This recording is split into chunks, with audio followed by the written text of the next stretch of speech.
Assalamualaikum warahmatullahi wabarakatuh.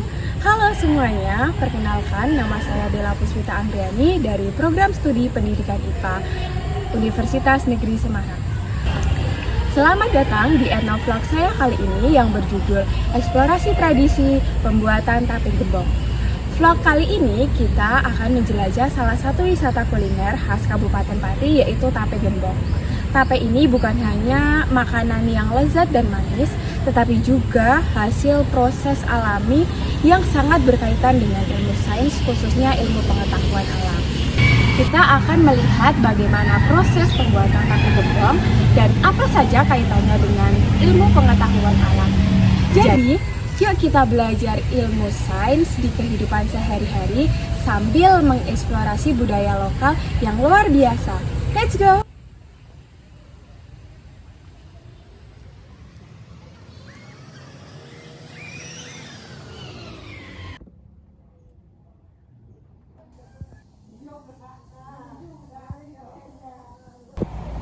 Baik, sebelumnya perkenalkan Pak, nama saya Della Puspita Andriani, mahasiswa S1 Pendidikan IPA Universitas Negeri Semarang. Kali ini Bapak perkenalan dulu. Nama saya Nafi Andra.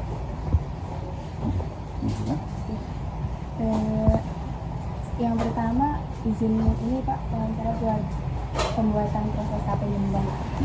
Untuk proses pembuatannya bagaimana Pak? Dari awal itu dari pengupasan, Mbak. Terus selanjutnya itu penyacaan sesuai ukuran yang pesanan. Terus pencucian, baru perebusan, terus penirisan untuk diangin-anginkan sampai benar-benar dingin, terus peragian dan packing. Setelah itu didistribusikan. Untuk pemilihan jenis singkongnya sendiri itu ada nggak Pak? Ada Mbak. Itu di sini bagaimana? khusus singkong makan ya, dari jenis putih sama kuning. Singkong makan. Untuk ukurannya ada tertentu gitu Pak? Secara umur Mbak, singkong itu harus di atas 9 bulan. Oh, sih.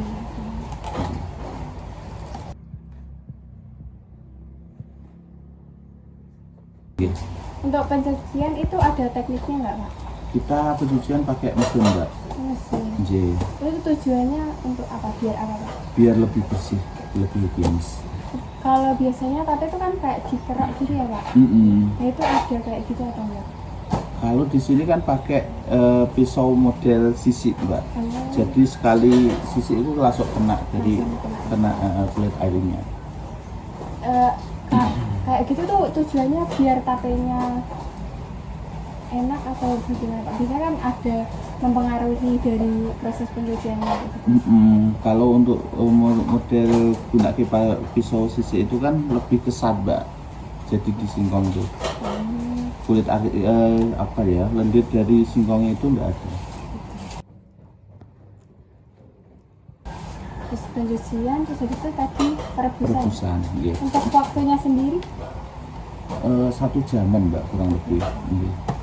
Kan ada jangan sampai ke meduen, jangan sampai juga ke mentah. Iya. Cuma 1 kali perebusan berarti? 1 kali perebusan.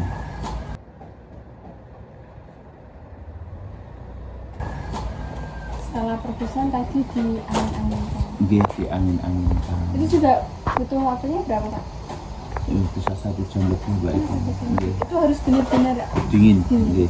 Kalau misalkan masih ada anget sedikit gitu bagaimana Pak? Biasanya cepat mempengaruhi juga Mbak, cepat kecut. Oh, mempengaruhi terasa berarti. Terasa.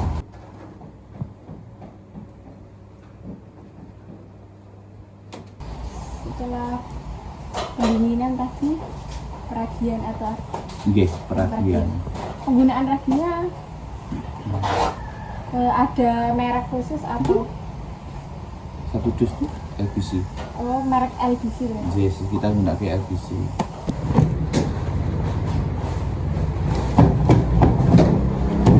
Ini baru dirakit, dikemas. Untuk pembungkusan sendiri pakai besek. Bisa seperti ini. Satu besek kayak gitu berapa Pak? isinya? Oh, kita pakai berat 7 ohm Mbak. 7.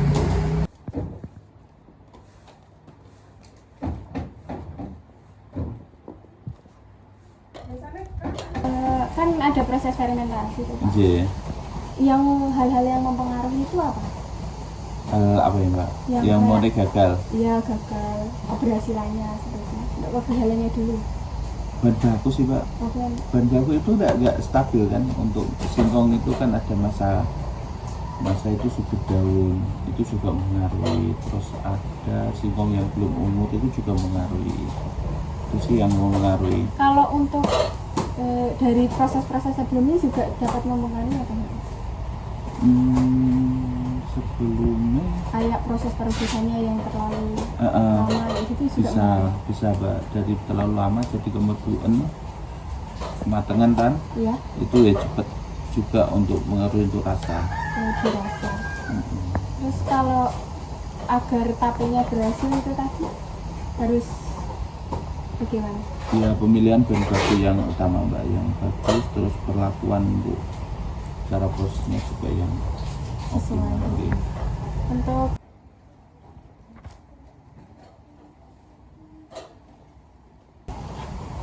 penjualannya tuh dalam mentah gitu ya? Oke, karena kita kan butuh pengiriman Mbak, pengiriman juga butuh waktu. Jika mana kita sudah matang dalam perjalanan pasti rusak. Biasanya berair. Bisa tahan berapa hari, Pak? Nah dari ini itu butuh matang itu sampai 36 jam Mbak, atau 2 malam 1 hari lah. Oke, terus setelah itu paling 2 hari lah di suhu ruang. Kalau di kulkas ini sampai 7 hari lebih.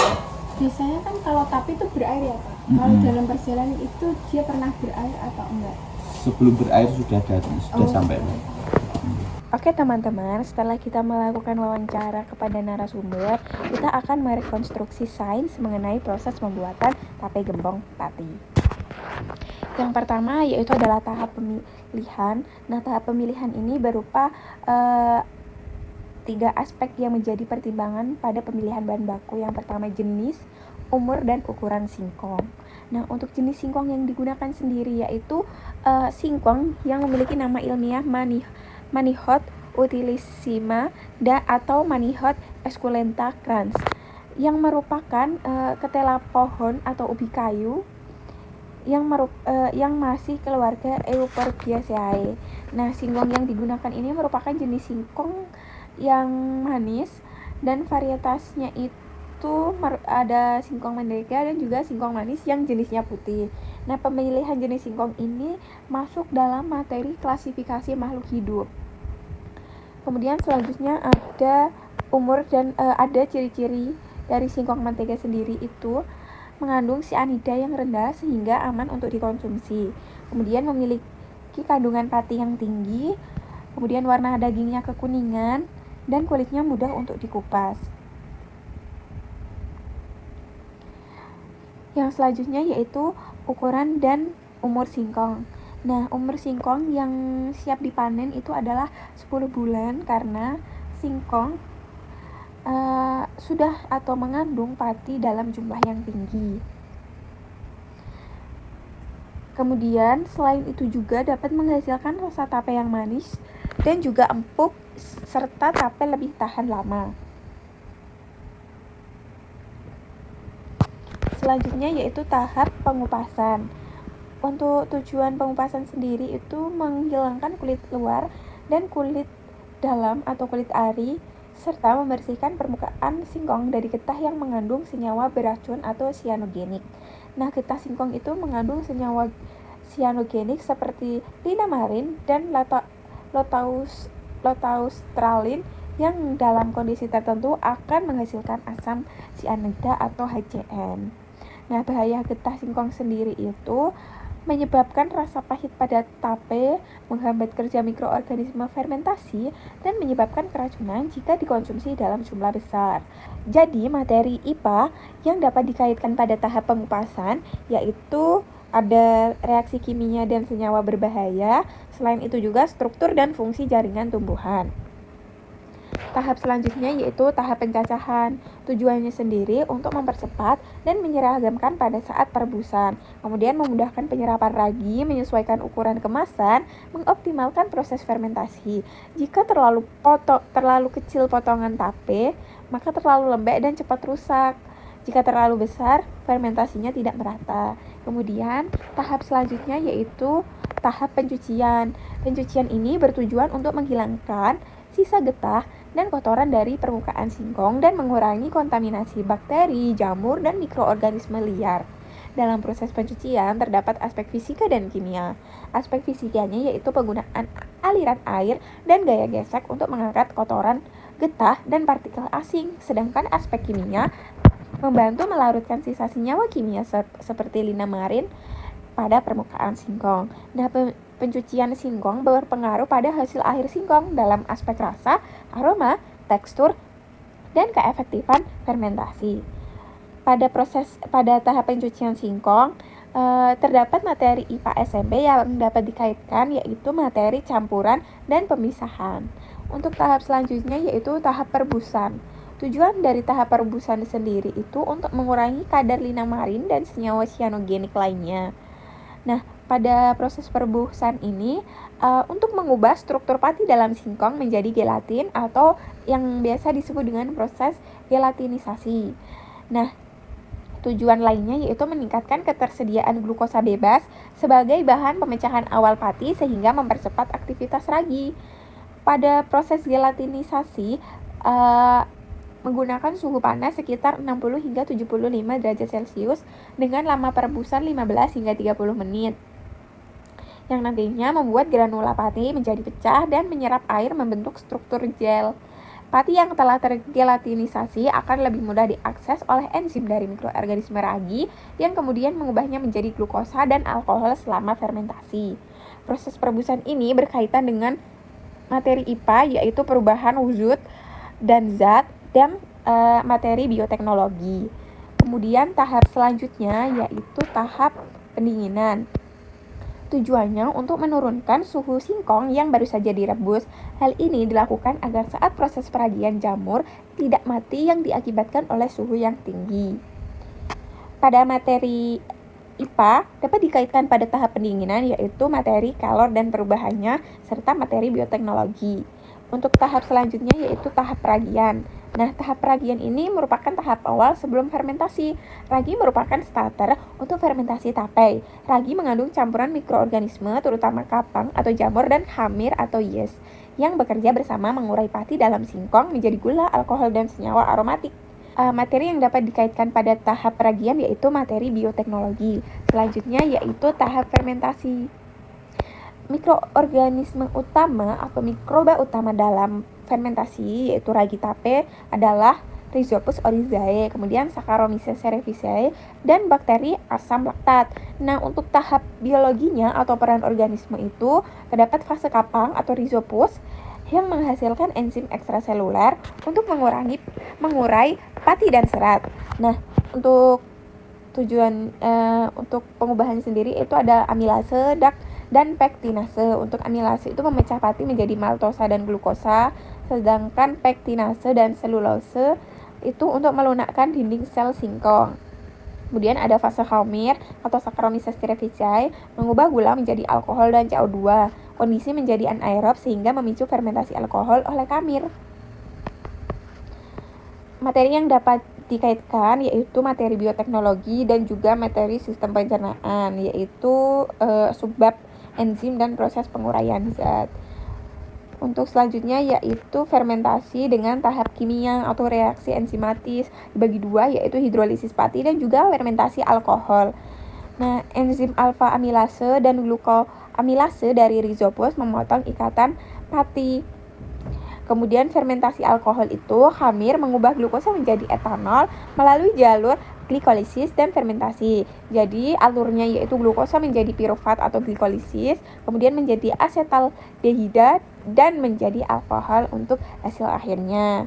Kemudian lama waktu fermentasi yaitu 1 hingga 2 hari karena pada hari 1 dan 2 fase kapang dan khamir sedang berlangsung yang menjadikan tape dominan rasa manis. Sedangkan pada hari ketiga atau lebih jika terlalu lama bakteri asam laktat akan mengubah rasa tape menjadi semakin asam.